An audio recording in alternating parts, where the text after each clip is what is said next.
Эфир Абхазского телевидения продолжается. Вы смотрите информационный выпуск Амшекшара. Здравствуйте. Сегодня в выпуске. В Сухумском аэропорту заканчивается строительство постоянных терминалов общей площадью более 5000 квадратных метров. Увеличивается пассажиропоток.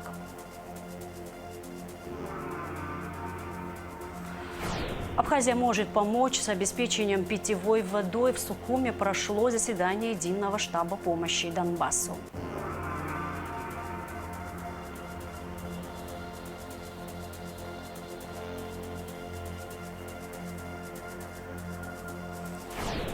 Молодые паралимпийцы республики готовятся к участию в международных соревнованиях.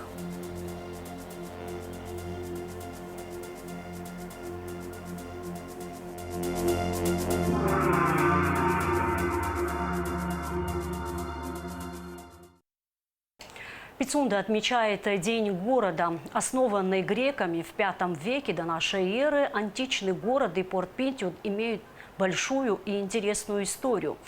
Сегодня это один из самых красивых уголков нашей республики с уникальным климатом. И не случайно, что в советские годы здесь располагались всесоюзные здравницы.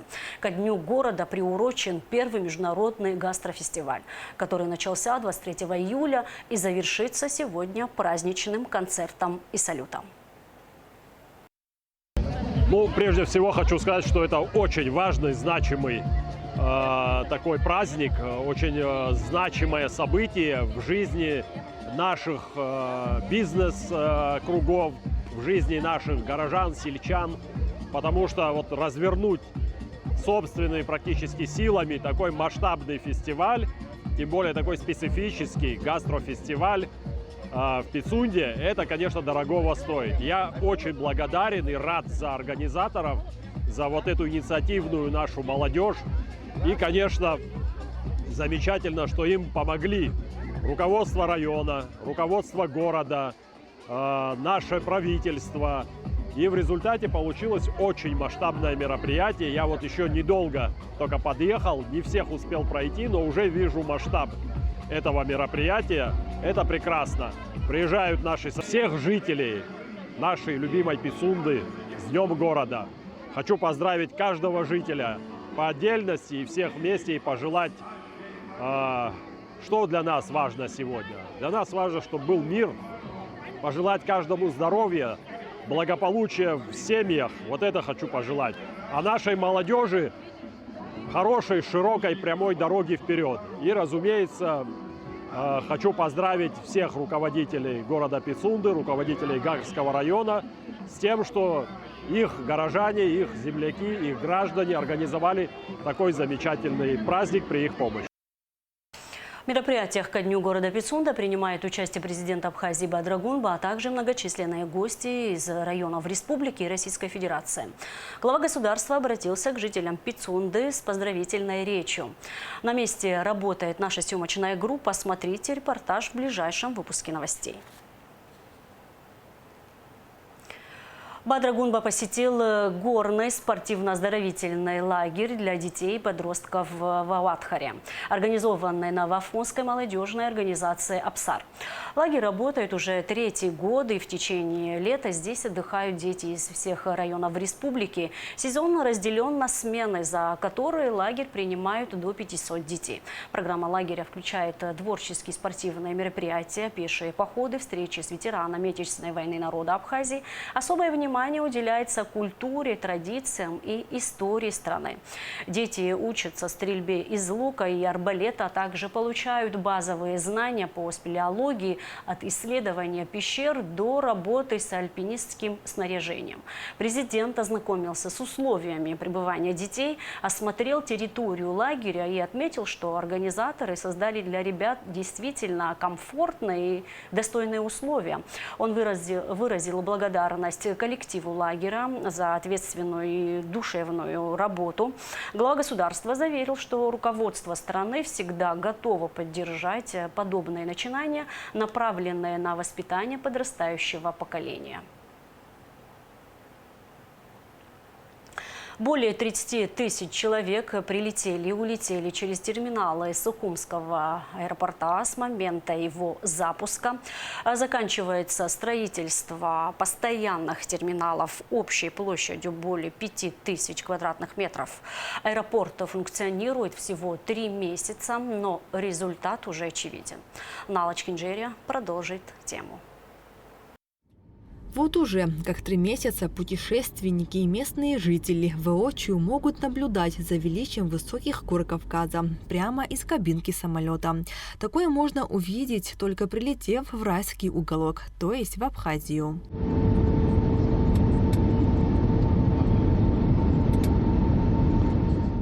С тех пор, как международный аэропорт Сухума был официально запущен, он успел принять более 30 тысяч пассажиров. Через его терминалы прошли как отдыхающие, так и граждане нашей страны. С 1 мая аэропорт смог принять и выпустить более 180 рейсов. Также было обслужено более 240 тонн багажа. На текущий момент обслуживание пассажиров происходит во временных терминалах. В северной части аэропорта заканчивается строительство постоянных терминалов общей площадью более 5000 квадратных метров. На текущий момент ведутся переговоры с различными субъектами Российской Федерации и авиакомпаниями об увеличении количества рейсов в аэропорт Сухум. На сегодняшний день осуществляются рейсы с города Москва, из города Ханты-Мансийск и Нижний Новгород. Часть перелетов осуществляется каждый день, это таких как компания Airfly из города Москва. Остальные города к нам прилетают периодически, по несколько раз в неделю. Открытие международного аэропорта Сухум уже отразилось на бюджете республики. Только за первое полугодие этого года аэропорт принес Гулрыбшскому району 45 миллионов рублей. Об этом сообщили на отчетном совещании по итогам деятельности района, которое прошло с участием премьер-министра Владимира Делба 24 июля. Наверное, самое главное, что уже не первый год подряд, и первое полугодие не является исключением, в районе происходят заметные изменения. Причем показатели, которые сегодня были озвучены, они в большей степени они превышают показатели по году предыдущих лет. Это очень знаково, это говорит о том, что район развивается в динамике. Я вот слушал подробно отчет о бюджете и хотел бы, наверное, особенность одну отметить. Что значит, когда есть точка притяжения, что значит, есть, когда опорный инвестор. Один всего лишь опорный инвестор, и за полгода бюджет района изменилась ситуация на 45 миллионов рублей, что сразу позволило решать очень многие задачи, которые стоят перед районом. На сегодняшний день, благодаря слаженной работе сотрудников аэропорта, пассажиры обслуживаются быстро, и каждый рейс выполняется точно по расписанию. Нала Чхинджерия, Камила Джопуа, Абхазское телевидение. Результаты оперативной, мобилизационной и боевой подготовки обсудили в Министерстве обороны. Особое внимание обращено на поддержание боевой мобилизационной готовности, воинской дисциплины и правопорядка в войсках. Мероприятие прошло под руководством начальника Генерального штаба Вооруженных сил Владимира Савченко с участием заместителей министра обороны, начальников управления, отделов и служб, командиров воинских частей, организаций и учреждений оборонного ведомства. Владимир Савченко доложил о результатах совместной штабной тренировки по управлению вооруженными силами, прошедшей в соответствии с планом подготовки вооруженных сил в середине июля. За образцовое выполнение учебно-боевых задач и проявленный при этом высокий уровень боевой подготовки, личной военно-профессиональной подготовки ряд военнослужащих были награждены ведомственными медалями и грамотами. Летний период обучения в наших вооруженных силах характеризуется более напряженной подготовкой, более напряженной боевой учебой. В основу ее заложено выполнение требований главнокомандующего вооруженными силами и министра обороны к подготовке вооруженных сил. Учить войска в условиях, приближенных к реальным боевым действиям, днем и ночью.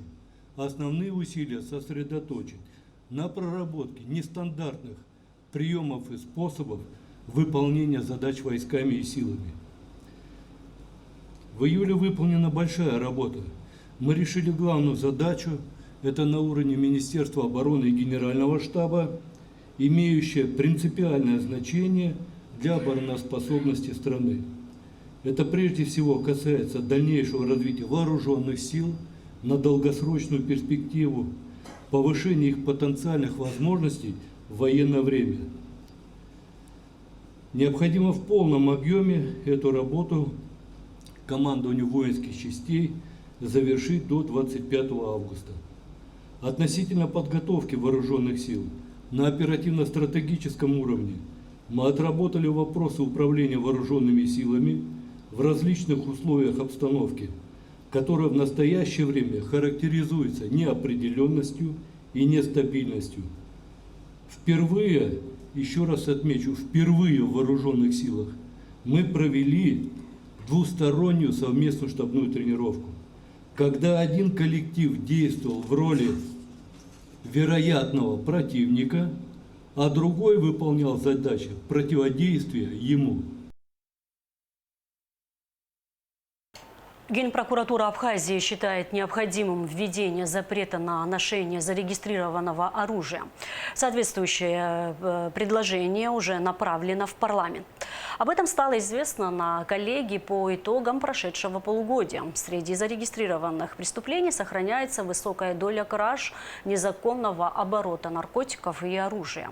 Подробности заседания в материале Шазины Ханагуа.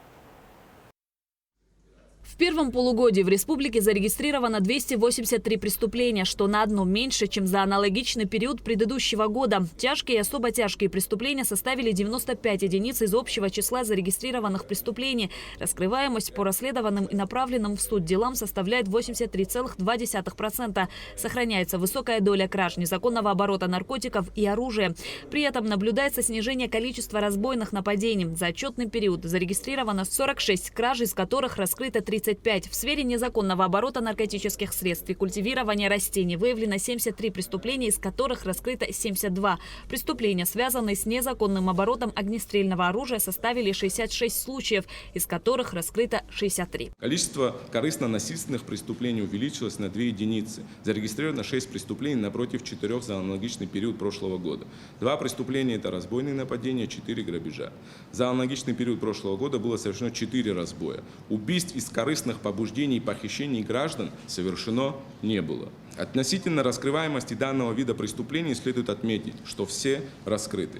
Ситуация с незаконным оборотом и немедицинским потреблением наркотических средств остается сложной. За отчетный период зарегистрировано 73 таких преступления, что на 20 меньше, чем в 2024 году. За отчетный период в стране возбуждено и принято к производству 294 уголовных дела, по которым окончено производством 174. Направлено в суд 169 уголовных дел, 5 из них прекращено производством. Окончено производством 3 уголовных дела, которые направлены в суд. Следственным управлением проводится предварительное расследование по уголовному делу, возбужденному в отношении депутата Народного собрания парламента Республики Абхазия Харази Адгура Рафетовича по факту убийства общеопасным способом депутата Народного собрания Гуланцы и покушения на умышленное убийство общеопасным способом депутата Народного собрания Кварджи, совершенное в зале заседания Народного собрания парламента Республики Абхазия. 14 июня текущего года оперативными службами МВД и СГБ Республики Абхазия разыскиваемый Харазия задержан, в отношении которого Сухумским городским судом избрана мера пресечения в виде заключения под стражу. Также продолжается предварительное расследование по уголовному делу по факту дерзкого убийства в кафе «Бисквит» 3 молодых граждан Республики Абхазия, братьев Жиба и Квициния, совершенного в начале текущего года начальником правового отдела администрации города Сухум Дочи. Учитывая увеличение фактов совершения умышленных преступлений против жизни и здоровья граждан с применением зарегистрированного в установленном порядке огнестрельного короткоствольного оружия, Генеральная прокуратура Абхазии считает необходимым установление запрета на ношение данного вида оружия, в связи с чем соответствующие предложения были направлены в Народное собрание парламента Республики Абхазия. Прокуратурой города Сухум расследуется уголовное дело по факту убийства Авицба, совершенного 9 мая этого года в центре города Сухум. По подозрению в совершении данного преступления задержаны 2 лиц. Проводятся следственно-оперативные мероприятия по установлению всех обстоятельств тщательно спланированного преступления, в том числе в рамках запроса правовой помощи, направленного в компетентные органы России. Следственным управлением Генеральной прокуратуры Абхазии за анализируемый период окончено производство и направлено в Верховный суд уголовное дело по факту покушения на убийство убийство общеопасным способом 2 и более лиц, убийство общеопасным способом, умышленное причинение телесных повреждений незаконным оборота оружия со стороны братьев Какали и Чаговец, совершенных на территории, прилегающей к контрольно-пропускному пункту ПСОВ, в результате которого пострадали находившиеся на линии стрельбы ни в чем не повинные граждане Абхазии. В Сухумский городской суд направлено уголовное дело, оконченное производством Следственным управлением Генеральной прокуратуры в отношении ранее разыскиваемого Квиквискири Ахры Геннадьевича, обвиняемого по 2 эпизодам похищения граждан, вымогательства денежных средств в особо крупном размере и наркотических средств, открытого хищения имущества с применением насилия, неопасного для жизни и здоровья в особо крупном размере, а также незаконного оборота огнестрельного оружия и боеприпасов. Органами прокуратуры Абхазии проводится предварительное расследование по уголовным делам, вызывающим широкий общественный резонанс, совершенный в день 2-го тура выборов президента Республики Абхазия по факту нападения на избирательный участок номер 5 округа 14 Цандрыбский, расположенный в средней школе номер 2 имени Богателя в поселке Цандрыбж Гагарского района. По данному уголовному делу задержано одно лицо, и по факту применения насилия в отношении сотрудников КПМ МЮСЭРа и СОБР МВД Абхазии, по которому задержано 10 лиц, содержащихся в настоящее время под стражей. Наблюдается увеличение количества преступлений, совершенных иностранными гражданами. Так, в 2020 году ими было совершено 17 преступлений, а в 2023 уже 95. Среди преступлений, совершаемых указанной категории граждан, наиболее частыми являются незаконное приобретение и хранение наркотических средств с целью сбыта, а равные в сбыт 95, незаконный переход государственной границы 54, дорожно-транспортные происшествия 27, кражи 15. Более 100 преступлений, совершенных иностранными гражданами, относятся к категории тяжких и особо тяжких преступлений, таких как убийство 7, разбой 1, незаконное приобретение и хранение наркотических средств с целью сбыта, а равные в сбыт 95, незаконный ввоз в Республику Абхазию наркотических средств 12. По итогам деятельности за первое полугодие отчитались все районные прокуроры. Заместитель генерального прокурора, военный прокурор Руслан Тарба отметил, что в первом полугодии следственный отдел СГБ привлек к уголовной ответственности 12 иностранцев, в отношении которых была избрана в виде меры пресечения заключения под стражу. Если говорить по категориям, то это 4 уголовных дела по незаконному пересечению госграницы, как и группой лиц, так и одним лицом. Значит, по статье 274 «Шпионаж» одно уголовное дело, которое переслано в итоге в Российскую Федерацию. И одно дело по незаконному ввозу наркотических средств. Прокуратура нацелена на повышение качества работы, отметил, подводя итоги, коллеги генеральный прокурор Адгур Агарба. Он акцентировал внимание на усилении работы во втором полугодии. Я очень надеюсь на то, что у нас во втором полугодии будут результаты. Работа будет меняться в положительную сторону. Я хочу сказать, что ребят немало прокуроров трудится в общенадзорном управлении. И очень грамотные специалисты и профессионалы своего дела. Лучше, может, уже не будет. Поэтому дайте нам результат. Адгур Агарба призвал обратить внимание на качество следствия. Это первостепенная задача, подчеркнул генпрокурор. Следствие названо приоритетным направлением, поскольку оно напрямую связано с судьбами людей и доверием граждан к правоохранительной системе. Шезина Ханагуа, Ахра Амичба, Абхазское телевидение. Приказом генерального прокурора Алхаса Гумава утвержден и вновь назначен прокурором города Сухум.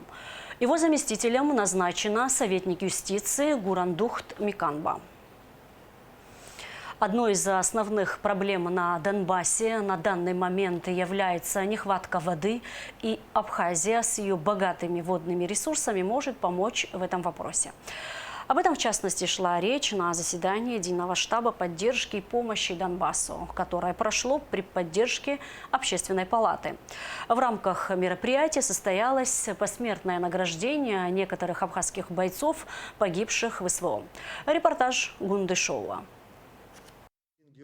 Абхазия всегда была и будет надежным союзником России. Это партнерство, уходящее корнями в общую историю и геополитические интересы, играет ключевую роль в поддержании стабильности и безопасности на Кавказе, отметила секретарь Общественной палаты Гули Кичпа, открывая встречу. Я помню, когда Российская Федерация нас признала, как ликовал наш народ. Мы друг без друга не можем. В этом плане, я думаю, мы надежные партнеры. И это самые настоящие истинные патриоты России это ценят и понимают. И там, и тут мы боремся против негативных явлений. Вадим Мироненко, руководитель единого штаба помощи и поддержки Донбассу, отметил, что Абхазия одна из первых протянула руку помощи в трудные времена, оказывая гуманитарную военную помощь в зоне СВО. Одной из основных проблем в Донбассе является нехватка питьевой воды. Ее на данный момент подают по графику 3 раза в день. Люди попросили, говорят, да, понятно, там государство что-то делает, но вот именно для стариков, если у тебя есть возможность, конечно же, у нас есть машина, и у нас есть друзья, которые дадут эту воду. Но сложность, например, с границей. Как провести эту воду? Мы же не будем по бутылке таскать ее через границу, да? Там больше 3 литров жидкости нельзя. Вот. Но сейчас вопрос вроде решается, вода поедет, и мы обязательно поможем этим людям. Абхазия с ее богатыми водными ресурсами рассматривает возможность предоставления гуманитарной помощи в виде питьевой бутилированной воды. Заместитель секретаря Общественной палаты Низам Хапат призвал бизнес-сообщество республики оказать в этом содействие. В рамках мероприятия состоялось посмертное награждение некоторых абхазских бойцов, погибших в СВО. Медали и удостоверения вручили их семьям. Тогда война на Донбассе приняла форму, когда была масса подразделений, масса структур, не было единой организации никакой. И для того, чтобы поощрить ребят, которые там воевали, и вообще и наших добровольцев в том числе, была учреждена награда. Вот этот крест 1-2 степени. За 10 лет этим крестом было награждено очень много людей. Не только наших граждан Абхазии, а и граждан на то время непризнанной Донецкой республики. В Абхазии множество организаций, которые с начала СВО оказывают материальную помощь штабу. Они мотивированы чувством солидарности и желанием поддержать тех, кто оказался в сложной жизненной ситуации в результате конфликта. Многие из них имеют личные связи с пострадавшими и стремятся внести свой вклад в облегчение их положения. Ветеранские организации, в частности, активно участвуют в сборе и доставке помощи, опираясь на свой опыт и налаженные контакты. Такую миссию, значит, возглавил по взаимодействию с бизнес-сообществом Абхазии, чтобы их подключать. И могу сказать, что отклик получился у нас хороший. У нас есть ряд организаций, которые годами помогали штабу. Поэтому здесь вот хотелось бы мне как раз поблагодарить наше бизнес-сообщество о том, что и они, и большие, как бы они самостоятельно, в том числе, помогают, значит, Донбассу и пятнашки наши, там, и другим подразделениям, и граждане наши тоже активные, стараются, кто-то там и носки вяжет, кто-то еще что-то, письма пишет и так далее. Каждый, кто-то с нами помогает, кто-то напрямую помогает, это все общий вклад, большое дело. Участники заседания подчеркнули, что помощь Абхазии не ограничивается материальной поддержкой. Важным фактором является моральная поддержка и солидарность, которые помогают жителям Донбасса преодолевать трудности. Кундашова, Рамо Камки, Абхазское телевидение. Чтобы обсудить развитие системы маршрутизации пациентов с острым коронарным синдромом, в Абхазию приехал профессор Первого Санкт-Петербургского медицинского университета Вадим Теплов.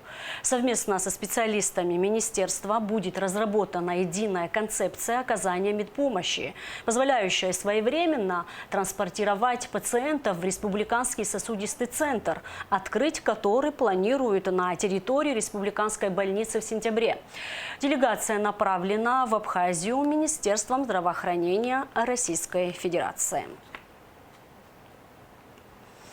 Рекордные 2 миллиарда 130 миллионов рублей поступило от администрирования таможенных платежей в бюджет республики за первые 6 месяцев текущего года. За активное сотрудничество, значительный вклад в развитие таможенной системы и формирование доходной части бюджета участники внешнеэкономической деятельности были награждены благодарственными грамотами Государственного таможенного комитета. Председатель ГТК Отар Хейцем выразил уверенность, что текущее сотрудничество станет основой для будущих успехов и будет способствовать дальнейшему улучшению экономических показателей страны. Благодаря слаженной работе таможенных органов Республики Абхазия и вашей активной поддержке нам удалось обеспечить стабильные поступления в республиканский бюджет. За первые 6 месяцев 2025 года от администрирования таможенных платежей в бюджет поступило 2 миллиарда 130 миллионов рублей. Это рекордный показатель. Хочу отметить, что именно вы, представители бизнеса, играете ключевую роль к формированию доходной части республиканского бюджета. Ваше отношение к исполнению таможенных обязательств способствует поддержанию финансовой стабильности, своевременной выплате заработных плат, социальных пособий, а также укреплению экономического суверенитета нашей республики. В этом году из Академии МВД России в Волгограде выпустились 8 абхазских курсантов. 2 из них – криминалисты, 6 получили специальность предварительное следствие в УВД. Вице-премьер, министр внутренних дел Абхазии Роберт Киут принял участие в церемонии выпуска слушателей. Репортаж пресс-службы МВД. Вице-премьер правительства, министр внутренних дел Роберт Киут принял участие в церемонии выпуска слушателей Волгоградской академии МВД России. Торжественная церемония прошла у здания музея панорамы «Сталинградская битва». В 2025 году Волгоградская академия МВД России выпустила 8 курсантов из Республики Абхазия, 6 из которых по специальности предварительное следствие в органах внутренних дел, 2 специалиста в области криминалистики. Генерал-майор милиции Роберт Киут лично вручил молодым офицерам дипломы и нагрудные знаки об окончании академии, произнес напутственные слова, выразил признательность педагогам за подготовку квалифицированных кадров для органов внутренних дел Республики Абхазия. Далее вице-премьер, министр внутренних дел пообщался с выпускниками. Встреча прошла в формате открытого диалога. В ходе беседы Роберт Киут обсудил с молодыми офицерами, каким они видят свое будущее в системе МВД. Вы одна из самых думающих аудиторий, которой не безразличен правопорядок в нашей стране. На ваших плечах теперь лежит большая ответственность. Со своей стороны могу заверить вас в том, что руководство МВД Абхазии окажет вам поддержку в начинаниях и профессиональном развитии, напутствовал Роберт Киут. Генерал-майор милиции Киут также поблагодарил руководство вуза и педагогический коллектив за то, что они выбрали своей работой поддержание правопорядка в стране. В Восточной Абхазии планируют запустить новый маршрут под названием «Туристическое кольцо». Транспортная связка позволит соединить Ткорчал и Атапскую пещеру в единый туристический маршрут, сделав объект более доступным для посещения. Идея принадлежит министру туризма Астамуру Логу и преследует цель объединить ключевые природные и культурные достопримечательности районов. Министр туризма посетил Атапскую пещеру Абраскила, осмотрел окрестности, а также дорогу, ведущую к пещере. Особое внимание было уделено логистике маршрута и возможностям включения пещеры в более широкий туристический кластер Восточной Абхазии. Как много туристов мы сегодня увидели в пещере, что не может нас не радовать, что люди приезжают в высокогорные наши села, посещают объекты туристические как в Западной, так и в Восточной Абхазии, то, о чем мы как раз говорим. Надеюсь, что руководство Абхазии нас поддержит, и мы приведем и добавим здесь много чего интересного и сделаем эту пещеру еще более смотрибельной, еще более интересной. Сегодня экскурсии проходят в самой пещере, несколько залов, это 500 метров, но у нас еще есть 2 километра 200 метров, которые мы можем оборудовать, но нужно вложить средства. И надеюсь, что мы эти средства привлечем. Более 40 картин передала нацгалерее заслуженная артистка Абхазии, солистка Госфилармонии Гулиза Авицба, сообщает «Спутник Абхазия». Авторы работ и ее родители – известные художники Хута Авицба и Венера Гагуля и брат Тимур Авицба. В пожаре в здании Союза художников сгорели в том числе работы членов их семьи. Когда появились новости о строительстве нового здания нацгалереи, Гулиза и Тимур Авицба решили отдать часть картин туда. Тимур скончался несколько месяцев назад, но Гулиза выполнила желание брата. У художников такая вот проблема. Я, например, вот по профессии музыкант, вот наши записи от концертов, они сохраняются в истории. А вот у художников у них такая проблема, они со своими картинами расставаться не хотят. И это у них сложнее вопрос. Например, вот после смерти родителей у нас стал вопрос с братом, что будем делать с картинами. Потому что в нашем доме более 60 картин было. И, конечно, столько картин держать в доме и смысл, ведь художники рисуют для того, чтобы это люди видели. Это историческое достояние. Вот. И потом, когда в прошлом году, когда произошел пожар, Это, конечно, был трагический день не то что для нашей семьи, вообще для всех художников. Очень много картин сгорело моих родителей. Брата тоже там 2-3 картины были, тоже сгорели. Когда мы узнали, что открывается новая галерея, у нас вопрос, какой-то шанс появился, что у нас есть возможность отдать картины в галерею. И мой брат очень хотел выполнить, он уже договаривался с директором Сурамом Сакания, что вот хочет передать большинство картин в галерею, но, к сожалению, он не успел это сделать. Вот 3 месяца тому назад моего брата не стало, и вот это вот его желание, вот и мне пришлось самой это делать. Молодые паралимпийцы республики готовятся к участию в международных соревнованиях. Инклюзивный мастер-класс по 3 паралимпийским видам спорта прошел на Моко-пляже. В мероприятии могли принять участие все желающие. Те, кто проявил себя лучше всех, смогут представить нашу страну за рубежом. Как все прошло, расскажет Аэлита Рудюня. Стабильные тренировки, логическое мышление, постоянное движение. А еще важно помнить, что спорт объединяет народы, страны, людей. На пляже Моко прошел мастер-класс по разным видам спорта для паралимпийцев.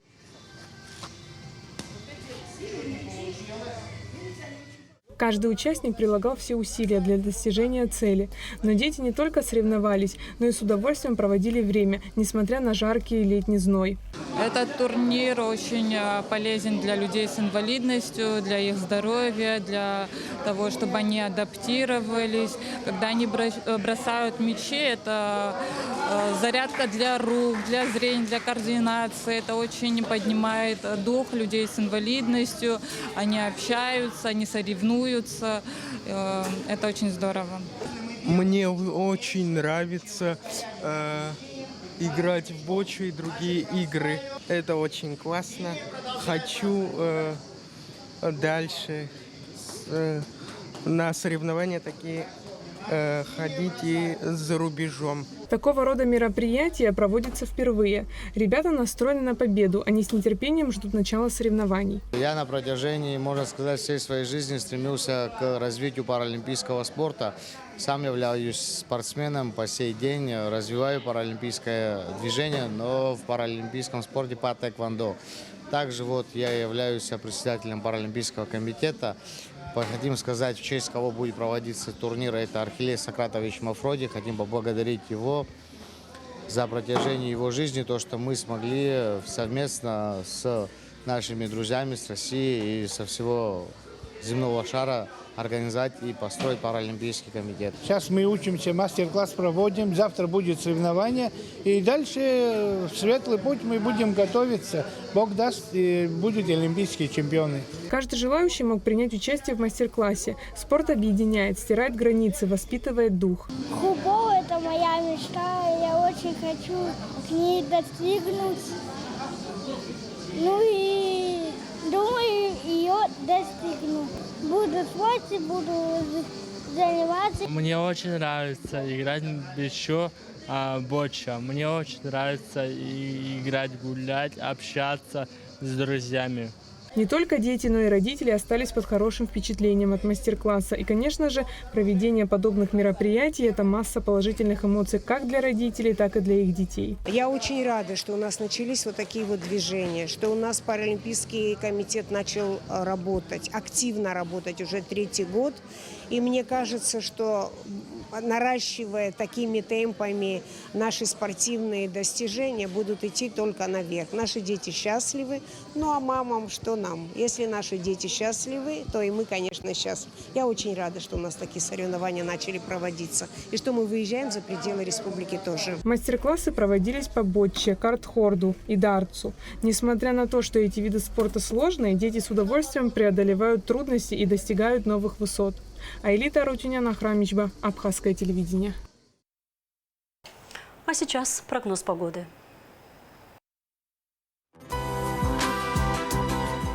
По По сообщению Гидрометцентра, 26 и 27 июля в Абхазии ожидается переменная облачность. В субботу утром местами возможен слабый дождь, днем без осадков. В воскресенье преимущественно ясная погода. Температура воздуха ночью плюс 20-25 градусов, днем плюс 27-32. Температура морской воды плюс 27 градусов. На этом наш выпуск завершен. Всего вам доброго. До встречи в эфире.